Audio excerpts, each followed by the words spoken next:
Hey, ladies and gentlemen, welcome to Textual Conversations. This is the intro for you. Let's get going. All right, so things that you need to answer and understand. How can a comparative study reveal the similarities and differences between texts?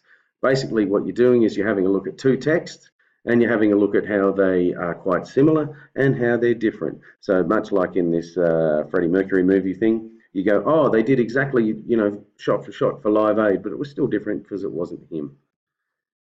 Point number two, how are the composers influenced by other texts, contexts, and values? Okay, so first of all, thinking about the Tempest and Hag-Seed. In Hag-Seed, Atwood is influenced by what happens in the Tempest. Okay, there's a lot of intertextuality, a lot of allusions to it. In terms of context, Shakespeare put things into the Tempest because of what was going on in his life, what was happening in England, what he knew was happening around the world. Margaret Atwood as well is in a 21st century context, and in terms of values. Okay, what things do Shakespeare and Atwood care about and want us as readers to understand?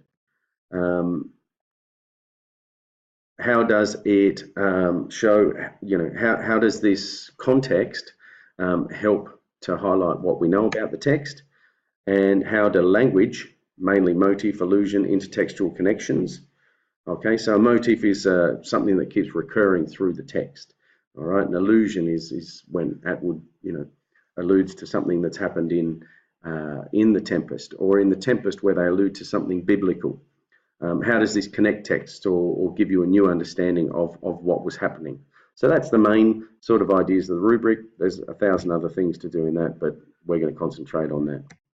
All right, so just quickly in context, three things to look at in terms of the context of the Tempest: the Renaissance and the philosophy of humanism.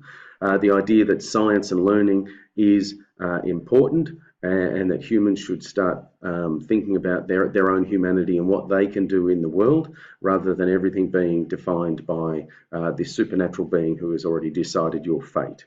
All right, so in terms of this idea of science and looking at things, we look at Prospero's art in terms of the Renaissance. In terms of humanism, we look at Prospero's forgiveness and his ability to rethink or reframe his life.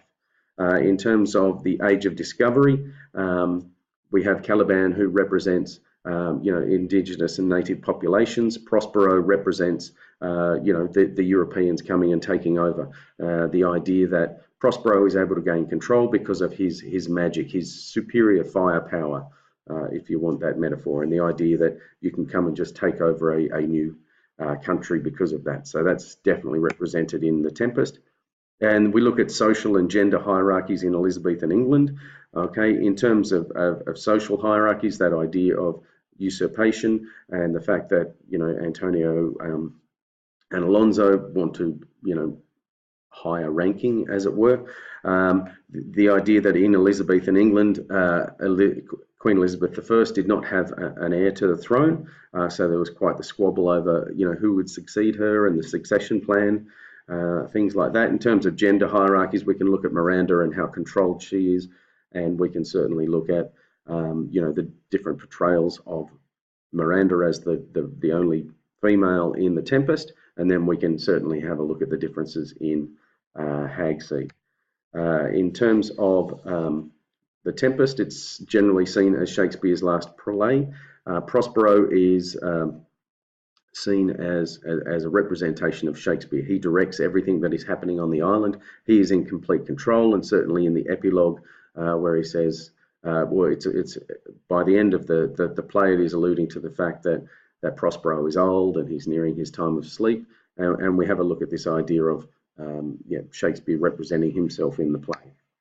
Now, Atwood for Hag-Seed, she is an environmentalist. She is an advocate of women's rights.